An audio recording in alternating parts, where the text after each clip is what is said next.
Taught me how the mind works. He taught me how I could shape my mind to attract the things I wanted into my life.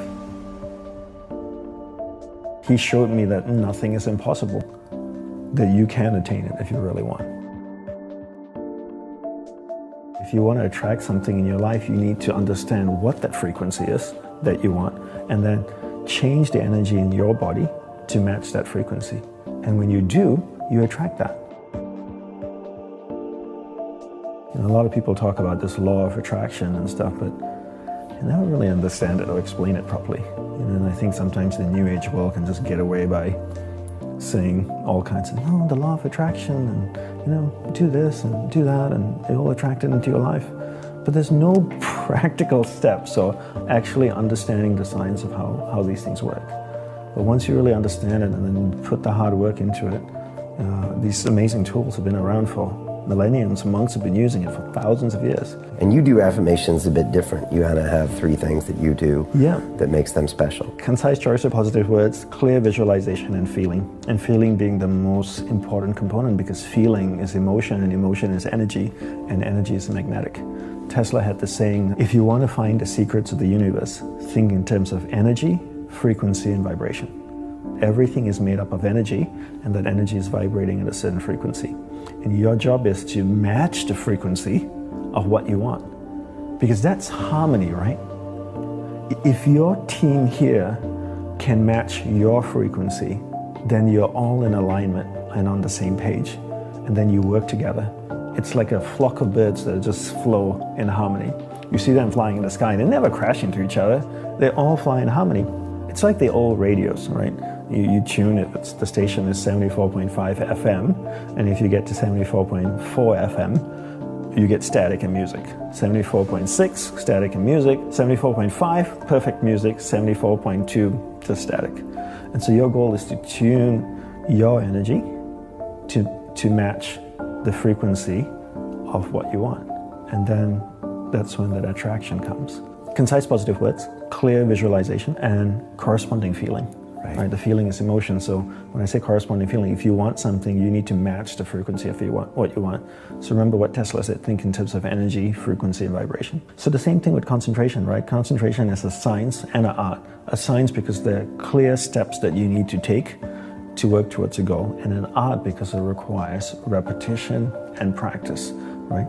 So I always say that concentration is a science and an art, and learning how to concentrate, you have to understand the mind, right? So as I shared before, that you're not the mind, rather you're pure awareness moving through different areas of the mind.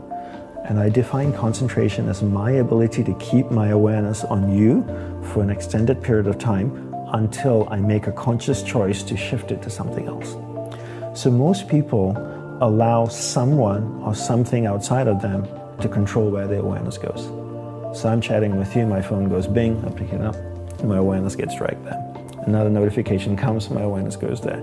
I see a noise out there, I hear a noise out there, my awareness goes over there, right? So my ability to keep my awareness on you or something for an extended period of time is my ability to concentrate. Your whole day needs to be filled with rituals, and you need to look at your life the same way an Olympian might look at his or her life, where the whole day is filled with rituals. And in the monastery, we meditated as a group for 1 hour a day. That's all we meditated. People always think that monks meditate all day and they're slowly sweeping the sidewalks. But we don't. Meditate 1 hour a day. What are we doing the rest of the day? Gurudeva taught us to practice concentration. Not to practice mindfulness, practice concentration. So if you're speaking with another monk, you give that person your undivided attention. That's what we practice all day. And I think people take a different approach right now. They think, if I meditate for 10 minutes in the morning, I'm good, I'm zen. And the rest of the day, I can just do whatever I want to do. And the rest of the day is constant multitasking. So I'm doing many things at once in a poor way. So what do you become good at? You become good at whatever it is you practice. Because practice doesn't have the ability to discriminate between what's a positive practice and what's a negative practice. So if you practice something negative all the time, you become really good at it. So if you practice distraction all the time, 10 hours a day, what do you become good after 6 months? Distraction. Anybody practicing anything for 10 hours a day becomes really good at it. And the truth is, with 24 hours in a day, most people sleep, 7, 8 hours? So you're awake for 16. And out of the 16 hours, are they only practicing distraction for 7 or 8 hours? Probably more like 13 or 14 hours a day of practicing distraction. So if you do that 7 days a week, imagine if you practice playing the piano 14 hours a day, 7 days a week. How good would you be after 6 months? So how good are people at distraction? If you look at most people out there, they are, you're talking about mastery, they have mastered the art of distraction. These people are to be acknowledged and respected because the dedication and devotion they have given to the art of distraction. But they don't even know that. That's they don't even know. That's why I really harp on understanding the mind first and then learning to concentrate.